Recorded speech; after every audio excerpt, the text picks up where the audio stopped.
Noite, começando mais um curso de filosofia. Hoje nós vamos falar de um filósofo, da obra de um filósofo fascinante que é Santo Agostinho, e a gente vai falar de uma obra dele que chama As Confissões, que é uma obra da maturidade dele, em que ele reflete sobre a sua vida. As Confissões, é um conjunto de 13 livros em que ele fala dos temas mais diversos até chegar a essa visão tão bonita que tem Santo Agostinho, que é o amor. A frase conhecida de Santo Agostinho, ama e faz o que você quiser, mas primeiro ama. Então eu queria aproveitar, eu sei que algumas pessoas já leram essa obra, ela não é uma obra tão simples de ser lida, mas ela tem um ensinamento fascinante. E como a gente está aqui com apaixonados por filosofia, e uma filosofia que nos ajuda nos cotidianos, só para a gente situar aqui Santo Agostinho, ele fica no início da Idade Média. Os dois grandes pensadores medievais, há excelentes pensadores medievais, mas as duas grandes escolas com dois grandes pensadores são no início da Idade Média Santo Agostinho e no final da Idade Média São Tomás de Aquino. A escola de Agostinho chamava-se patrística, porque dela participaram grandes padres, e a de Tomás de Aquino chama-se escolástica, no sentido de escola. Santo Agostinho, e é muito interessante as confissões, porque confessar é uma coisa muito peculiar, muito própria, e aliás é uma obra, embora ele seja um santo da igreja, mas ele é um grande pensador, e é uma obra que não fala apenas da dimensão religiosa. Então é uma obra que os não religiosos, que não praticam uma religião, também precisam ler pela beleza conceitual literária dessa obra. Bem, Santo Agostinho, ele nasce em 354 em Tagaste e ele morre em Hipona, depois ele virá bispo de Hipona em 430, isso depois de Cristo, E ele morre em Hipona. Ele não queria ser ordenado padre, ele não queria ser ordenado bispo, ele preferia ficar só estudando, mas ele era um homem de grandes discussões, de grandes homilias, de grandes sermões, que falava muito bem, e isso fazia com que as pessoas se fascinassem um pouco por ele. Uma das frases conhecidas das confissões, do início das confissões, é essa frase: nosso coração permanece inquieto enquanto não repousa em ti. Aqui tem uma dimensão, minha gente, muito interessante da inquietude da vida de Santo Agostinho. Por isso que ler as confissões é algo interessante, porque ele foi um homem que o tempo todo se baseou em desejo. Há momento em que ele diz assim: Senhor, eu queria ter a castidade, mas não sei se agora. Eu gosto tanto de dar prazer e de sentir prazer. Então tem um elemento de uma dualidade dentro dele mesmo. Ao mesmo tempo que ele quer uma vida baseada nos prazeres sexuais, carnais, ele fala isso, ele tem um medo dessas consequências. É como se ele gostasse de dar prazer e de sentir prazer e tivesse medo do depois. Tivesse medo do vazio que isso deixa dentro das pessoas e que deixava dentro dele. Tivesse medo de que essa busca incessante de prazer fizesse com que ele fosse tão escravo desta loucura que era se sentir desejado. Então há uma coisa de humano, de parecido com a gente, com a nossa humanidade, dessa briga entre aquilo que a gente deseja e aquilo que a gente sabe que não é bom para a gente. É como se nós precisássemos confessar, e às vezes para a gente mesmo, onde estão os instrumentos da nossa vida que nos roubam a liberdade? Onde estão esses instrumentos que destroem a nossa própria liberdade? Muita coisa aconteceu e é narrada nessas confissões de Santo Agostinho, como a morte da mãe. A mãe, Santa Mônica, foi um grande referencial da vida dele. A morte do pai, a morte de Adeodato, que era um filho dele, o filho de uma história de amor prolongado que ele teve com uma mulher, e de repente o filho também morre. É interessante, isso é um outro elemento das confissões, Às vezes a gente vai para uma vida meio sem significado, só de prazer, e a gente só resolve mudar quando tem um chacoalhão na cabeça da gente. quando alguma coisa acontece, como a morte de alguém, como uma doença, como um sofrimento muito profundo, e de repente a gente olha para dentro da gente mesmo e pergunta: será que essa é a vida que eu quero ter? Essa é a vida que eu quero levar? Aqui, a palavra confissão tem um sentido interessante em Santo Agostinho. A confissão aqui não é a confissão como a gente encontra hoje na dimensão religiosa, não é ir a um confessionário e confessar com o padre. Não é isso que ele está dizendo. A confissão é compartilhar alguma coisa de verdade dentro de mim. Esse com é com alguém. É uma confissão com Deus, é uma confissão com meu irmão. A confissão é uma demonstração da verdade da minha vida. E talvez seja mais difícil confessar para mim mesmo. Como uma outra palavra que também tem o com, que é muito usado por ele, que é conversão. Conversão é mudar de lado. Olha, eu vou fazer uma conversão à direita. Eu vou sair de onde eu estou. E é sempre com alguém. Eu estou me convertendo, eu estou mudando alguma coisa da minha vida. Que são dois elementos, né, duas semânticas, dois conceitos simbólicos muito fortes para ele. Conversão e confissão. Ele diz o seguinte: os 13 livros de minhas confissões lidam tanto com minhas boas como minhas más ações, e por isso elas louvam o nosso justo e bom Deus. Ao fazer isso, elas elevam a mente humana e as afeições em sua direção. Elas tiveram esse efeito em mim ao escrevê-las, e ainda o tem em quem as lê hoje. Confissões significa um livro de humildade, uma obra sobre humildade, 13 livros sobre a humildade. Então o que ele está dizendo? Há um lado bom em mim e há um lado que não é tão bom. Há um lado luz em mim e há um lado trevas em mim. E esse lado trevas, esse lado em que eu me perco, eu também preciso confessar sobre ele. Eu tenho uma tendência, às vezes, de julgar o lado mal nas outras pessoas, o lado ruim nas outras pessoas. E tenho uma profunda dificuldade em perceber que dentro de mim moram esses dois lados. Há algo de muito bom dentro de mim, mas há algo que não é tão bom dentro de mim também. E há coisas que não são boas dentro de mim que às vezes eu desconheço. E que de repente essas coisas se revelam para mim. E eu preciso confessar sobre essas coisas. Sobre os desejos mais mesquinhos que eu já tive. Sobre o pisotear de outras pessoas. Sobre humilhar outras pessoas. Sobre o destruir outras pessoas. Sobre odiar outras pessoas. Sobre buscar coisas para mim mesmo. O egoísmo é um dos piores elementos do ser humano. O ego, eu só enxergo a mim mesmo. Santo Agostinho nos propõe uma confissão disso. É como se eu precisasse colocar para fora esses meus dois lados. Para que eu visse esses dois lados. Para que eu percebesse esses dois lados. Nós temos uma tendência errática de sempre atribuir aos outros as culpas por aquilo que acontece com a gente mesmo, inclusive. É sempre culpa de alguém. Confessar é eu assumir, o erro foi meu. Eu tomei a decisão errada, eu que traí, ou eu que não perdoei uma traição, ou eu que não quis mais ficar e mudei de ideia, ou eu que humilhei uma pessoa, ou eu que menti para assumir a posição que eu consegui assumir hoje, ou eu que pisei num monte de gente para ter o que eu tenho hoje. Eu preciso assumir isso. Eu comigo mesmo. Eu preciso confessar isso. Por isso que eu digo que não é só uma dimensão religiosa aqui. É lindo, o processo oracional das confissões é belíssimo, a forma com que ele se relaciona com Deus. Mas independentemente disso, dessa dimensão religiosa, ele é uma obra, é um livro profundamente filosófico.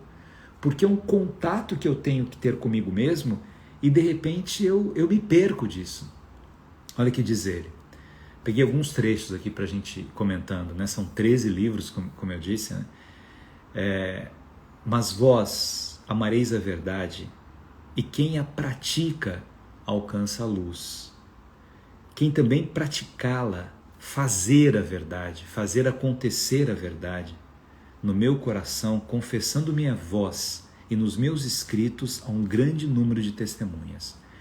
As confissões são um reconhecimento de que verdade é luz. Por que ter medo da verdade? A verdade dói. Será que a gente esconde a verdade da gente mesmo? Isso é uma confissão, sou eu comigo mesmo.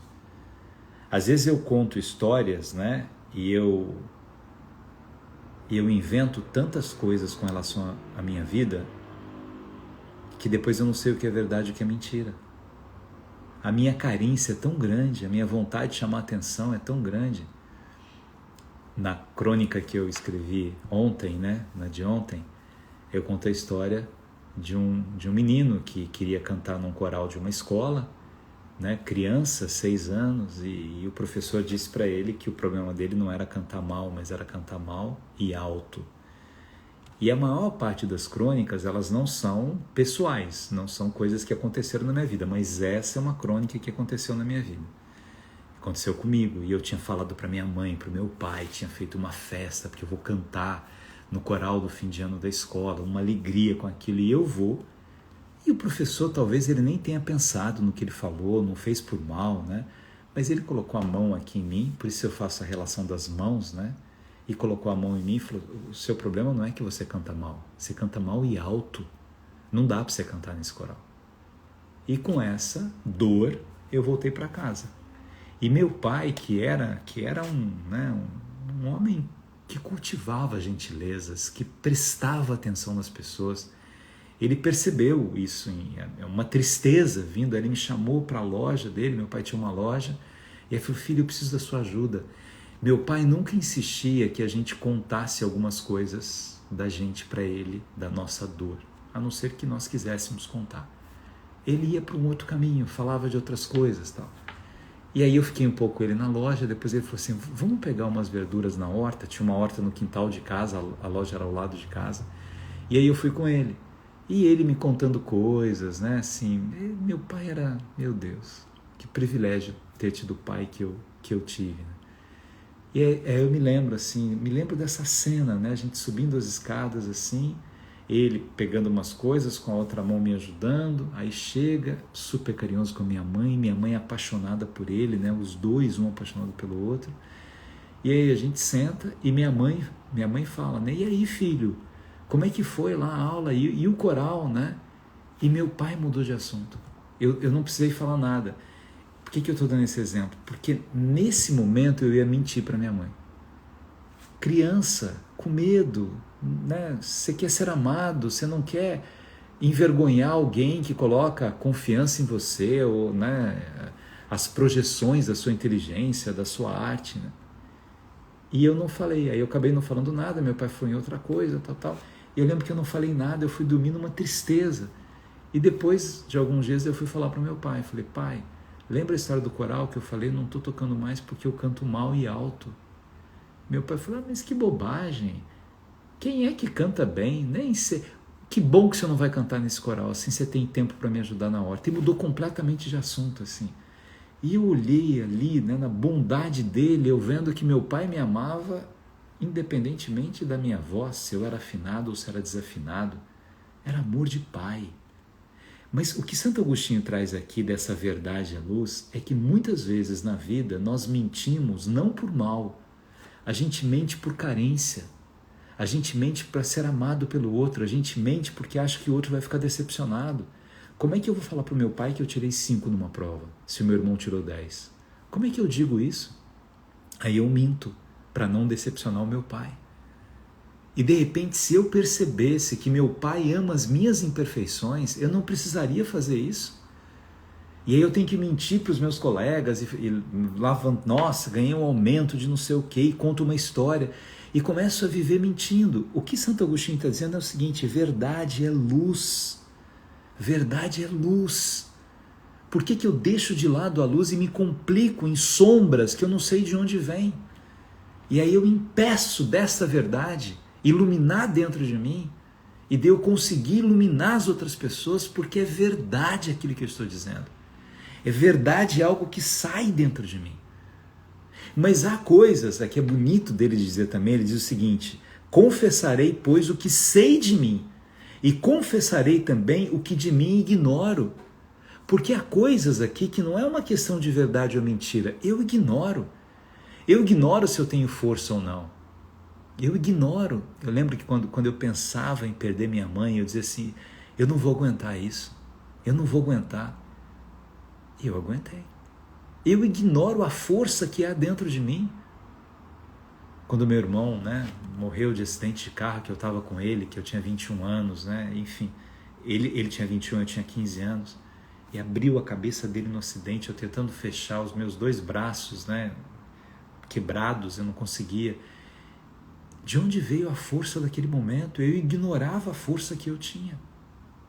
Ali, com aquela dor inteira, meu pai e minha mãe chegando depois, eu consolando os dois, deixando a minha dor guardada para cuidar da dor deles e depois ter o direito de viver minha dor. Mas naquele momento, a dor da minha mãe e do meu pai eram tão agudas que o filho caçula ali, que sobreviveu num acidente, eu sentia como que uma necessidade de cuidar da dor deles primeiro. Depois eu voltava para cuidar da minha. De onde veio essa força? Como há outras pessoas que desconhecem uma agressividade que há dentro delas também, esse outro lado. Falei, mas por que você reagiu desse jeito? Por que você agiu dessa maneira, tão inconsequente assim? Não sei, porque eu ignoro um pedaço que há dentro de mim. É disso que se trata aqui. Confessarei o que sei de mim e confessarei também o que de mim ignoro. Eu ignoro partes dentro de mim. Eu ignoro essas sombras que estão dentro de mim. Às vezes a gente vê ações assim de uma crueldade impressionante, que a gente de longe vê essa crueldade, um homem que foi lá porque a mulher largou dele, foi matar a mulher e matar o outro companheiro da mulher. Mas por que ele fez isso? De onde vem essa agressividade? Talvez venha de algum lugar dentro da gente. Talvez eu tenha uma agressividade assim também em outros momentos e nem saiba disso. Como é que eu trabalho isso dentro de mim? Confessando que eu também posso ser agressivo, que eu também posso dar respostas arrogantes sem perceber, que eu também, sem querer, posso criar dores imensas nas outras pessoas, pela maneira com que eu distrato alguém. Ou às vezes eu trato bem as pessoas, mas há algumas pessoas que eu nem vejo. Como é que eu consigo prestar atenção nas outras pessoas? Para mim, esse é um dos grandes temas filosóficos contemporâneos. Não permitir que o outro seja invisível. Não permitir que a dor do outro não toque em mim. A gente está falando de confissão, conversão, compaixão.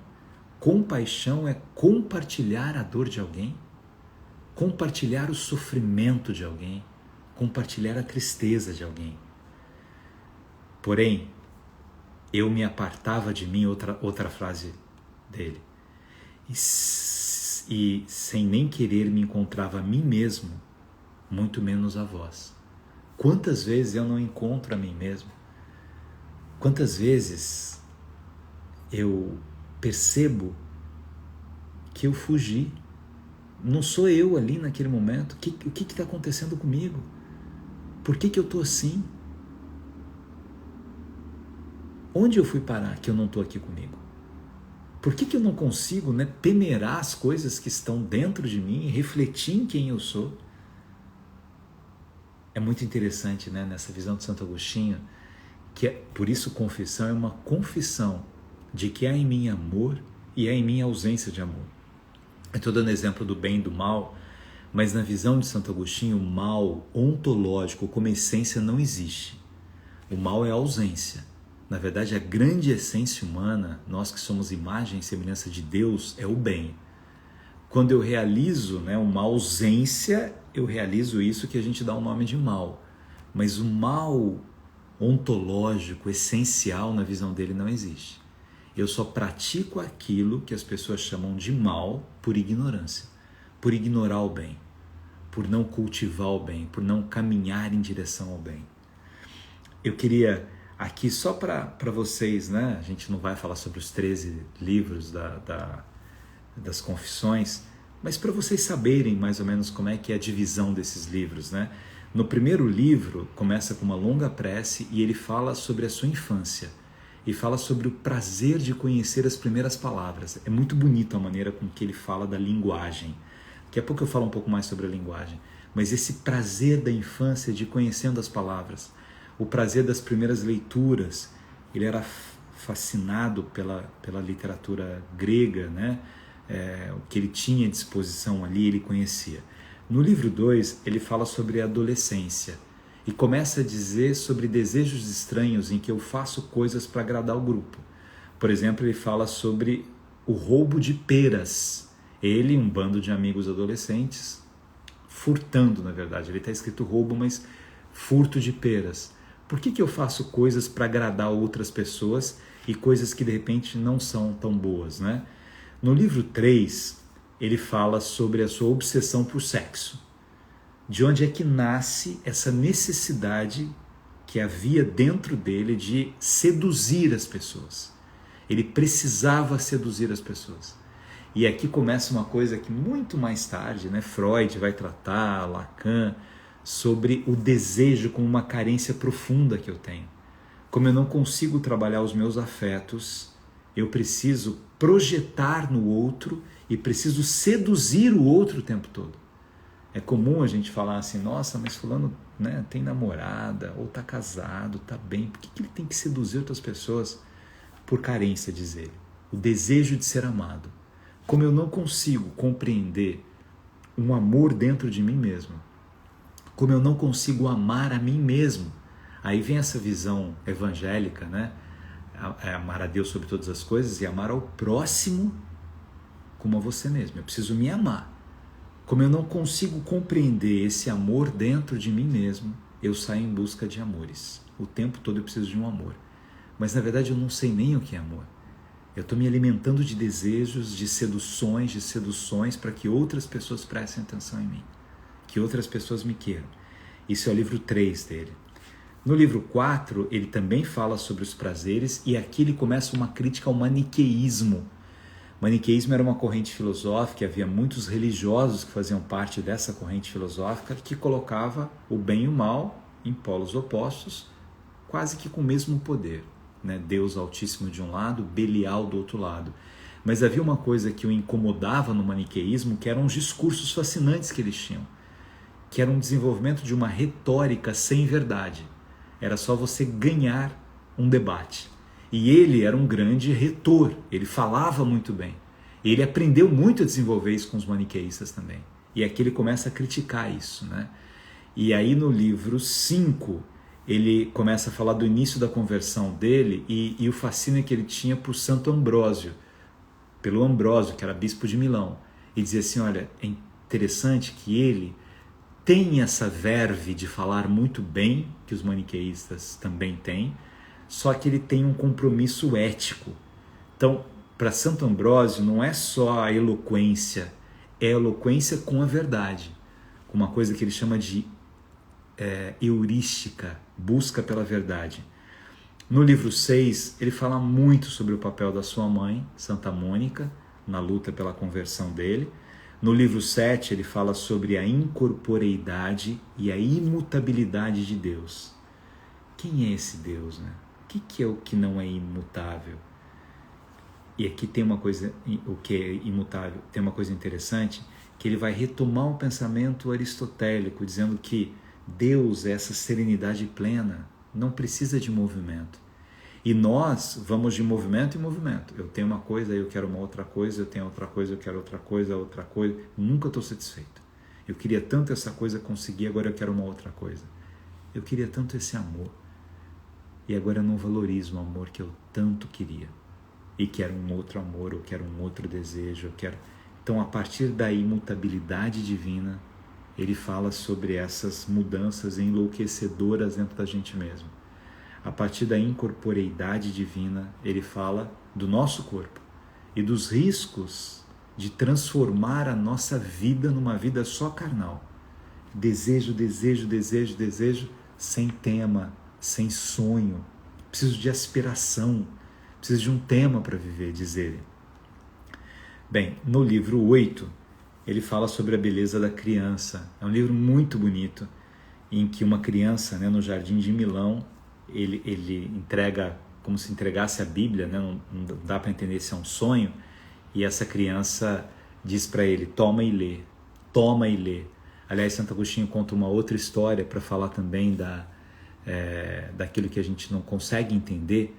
Ele está andando numa praia e ele fica pensando no mistério da Santíssima Trindade. O que é isso? 3 pessoas em um só Deus, não são 3 deuses, 3 pessoas em um só Deus. Aí ele vê uma criança pegando água do mar e colocando num buraco. E aí ele olha para aquela criança e fala assim, o que você está fazendo? Ele fala assim, vou colocar o mar nesse buraco. Ele fala assim, mas isso é impossível. Não dá para colocar o mar nesse buraco. Olha o tamanho do mar, olha o tamanho do buraco. E aí a criança diz para ele, é mais fácil eu colocar o mar nesse buraco do que você entender o mistério da Santíssima Trindade. Santo Agostinho gostava dessas expressões, da simplicidade de uma criança e dessa pureza diante dos mistérios, né? A gente fica travado querendo racionalizar mistérios. Não dá para fazer isso. Mas ele fala mais adiante. No livro 9, quando ele fala da morte da mãe, ele reflete um pouco sobre o que é a morte. E aqui é muito difícil, porque é muito interessante isso, né? Hoje eu estava conversando com meu sobrinho, e aí ele me perguntando assim de fé, de crise de fé, se é normal isso, né? E eu falei que um dos momentos que eu me lembro de uma crise grande que eu tive de fé foi quando meu pai morreu. Meu pai morreu, assim, meu pai, né, tinha ido a uma festa de casamento, estava bem, passou mal, morreu do jeito que ele queria. Meu pai fazia uma oração em árabe que ele pedia a Deus para morrer trabalhando ou festejando. É uma oração bonita essa. Uma oração de quem não quer ficar doente. Enfim, ele tinha 84 anos e ele trabalhou nesse dia, foi a um casamento, passou mal no casamento e morreu. E aí naquele momento assim me deu uma tristeza imensa, mas ao mesmo tempo uma vontade de querer saber onde meu pai estava. Uma vontade de querer saber se um dia eu ia encontrar com meu pai e ele ia ser meu pai. Ou ele ia saber, ou pelo menos eu iria saber que ele era o meu pai e aí eu comecei a ficar eu que estudo tanto, né, assim, eu perguntava para bispo, para padre, para líderes de outras religiões, como é que... E aí assim, é normal, né? Eu quando li a vida de Maria Teresa de Calcutá, eu vi quantas crises de fé ela teve. Santa Teresa d'Ávila, não estou me comparando com santo, mas estou dizendo assim, é normal você em alguns momentos ter uma série de interrogações em você.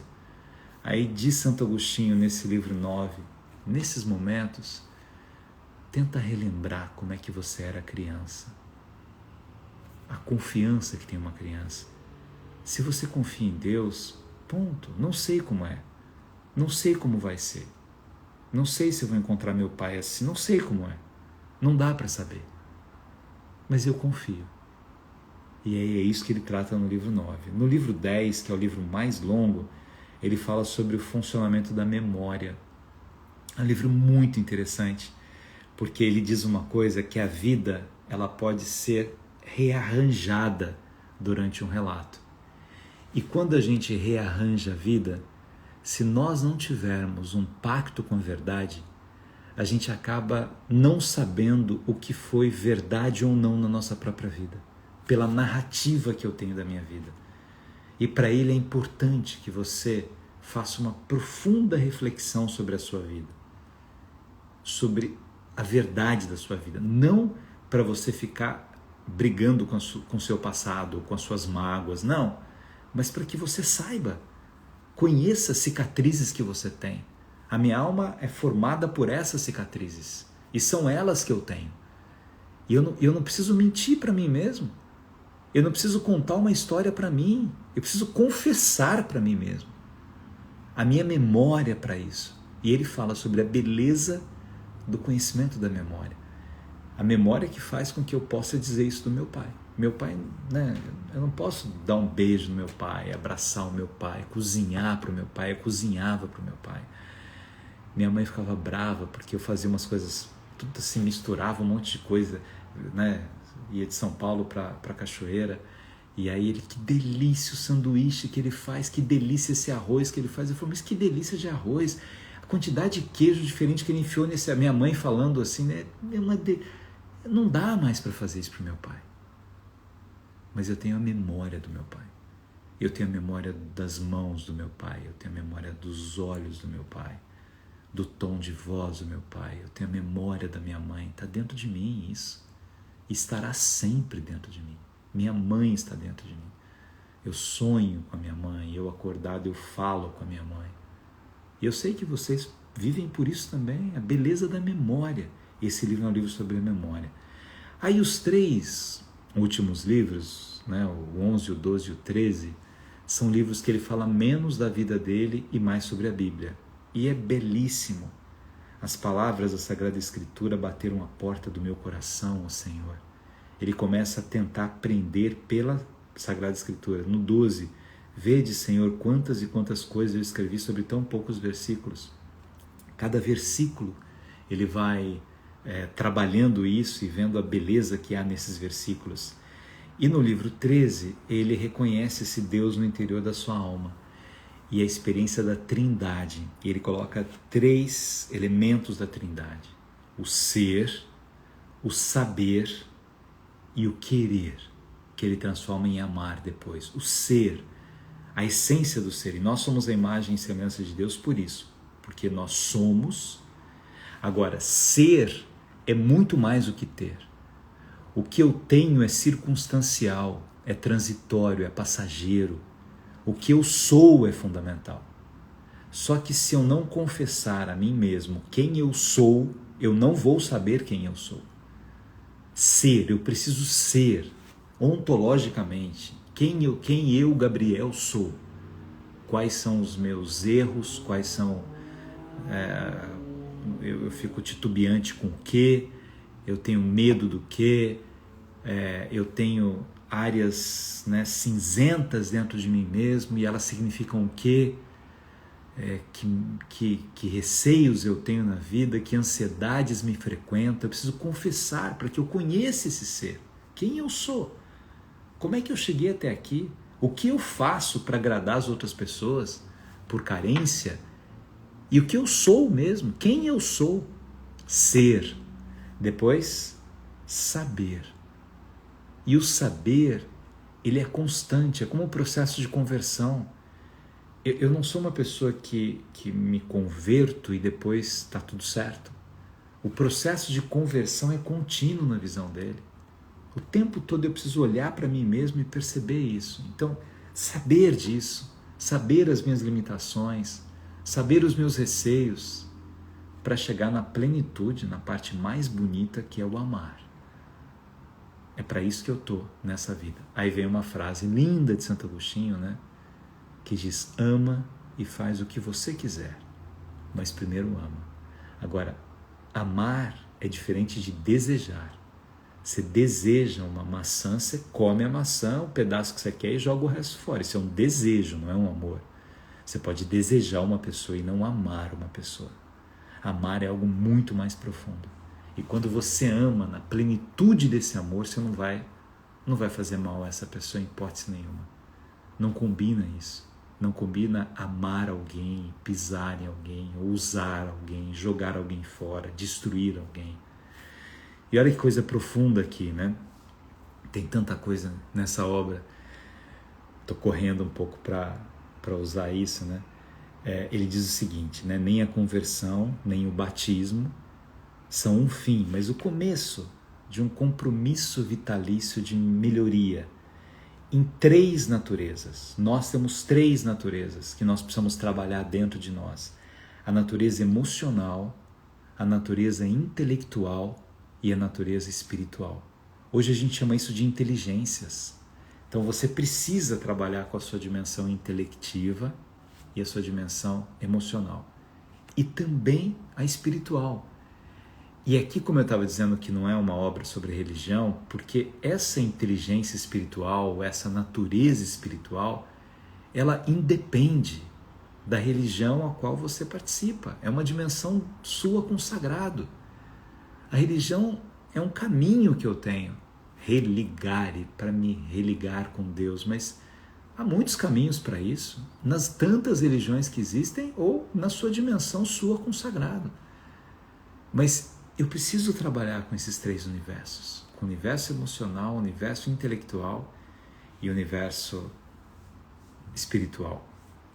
Aí ele fala uma coisa linda sobre a linguagem. Olha que bonito isso. Quando fomos expulsos do Éden, nós nos tornamos separados um do outro.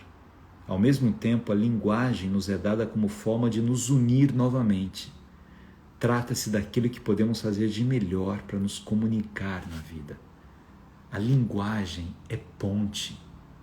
A linguagem faz com que eu me aproxime de você, com que você se aproxime de mim.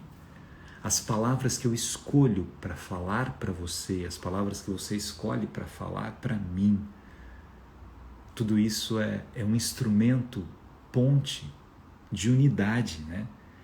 Purificai os meus lábios e o meu coração de toda temeridade e mentira. Sejam as sagradas escrituras as minhas castas delícias, que eu não seja enganado nelas, nem com elas engane os outros. Olha que bonito. Nesse compromisso com a verdade, ele tem medo de enganar as pessoas usando as sagradas escrituras. A gente vê tantas religiões fazendo isso, né? Enganando as pessoas em nome de Deus, tantas pessoas fazendo isso. E ele tem essa preocupação imensa de jamais usar o nome de Deus para enganar alguém. Cuidado com o inchaço do orgulho. É muito bonito que ele fala sobre orgulho. Talvez na semana que vem eu pegue só o conceito do orgulho aqui. O mal que é para o ser humano o orgulho. A dimensão do orgulho, assim, para continuar essa obra linda, né? Eu quero Os Julgamentos da Maria Aurora, não terminei esse livro ainda. Quem que perguntou isso? Bem, minha gente, é isso. Confissões é isso, é lindo, assim. Eu separei mais 5 páginas de frases aqui. Tarde vos amei, ó beleza tão antiga e tão nova, tarde vos amei. Tem frases belíssimas nessa obra, mas eu acho que deu para a gente passar um pouquinho sobre o significado dessas confissões, sobre o pacto que a gente precisa fazer com a gente mesmo, sobre saber o que é desejo, o que é escolha dentro da gente mesmo, né? É isso. Diga a cidade que vocês estão aí para mandar um beijo para vocês. Hoje eu estou no Rio de Janeiro e eu fiz aula de canto hoje com um professor maravilhoso, Breno. E eu quero oferecer para você, Breno, essa live de hoje, assim, pelo seu carinho, pela sua competência, pela sua sensibilidade com a música. Foi tão legal cantar na aula hoje, né? E a gente celebrando também a beleza da música. Um beijo imenso para o meu amigo. Então, um beijo para você, meu amado professor Breno. Um beijo para o Roberto, de São Paulo. Para Micarla, minha amiga amada, Natal, Rio Grande do Norte. Para seus 2 filhos lindos também. Para Cristiane Monteiro, de onde? Jaboatão. Nossa, para Edivânia. Edivânia, quanta falta você faz. Para Neuza de Porto Alegre. Para a professora Márcia Alvim, São Paulo. Para cantar é uma forma de oração. Hoje eu cantei em forma de oração, foi lindo. Um beijo muito carinhoso para o meu amigo Júlio também. Júlio, você é um homem de Deus, rapaz. Para Raimunda Brito de Sobral, Ceará. Obrigado, Micala, família linda de vocês. Micala, eu tenho tanta história com ela. Os filhos dela eram pequenininhos quando eu havia escrito um livro, um avião assim indo para Natal, e eu cheguei e li para os 2, né? Lembra, Micala? Que legal. Janaína, um beijo para você também. É isso aí. Criciúma, Maria Silva do Santo, Santa Catarina, Irmãs Carlos, saudade de vocês. Quando que eu vou cantar para vocês? Já cantei muito bonito, viu? Pro Sandro Caldeira, um beijo para você. O Sandro é um delegado incrível aqui, um professor do Rio de Janeiro. Saudade de você.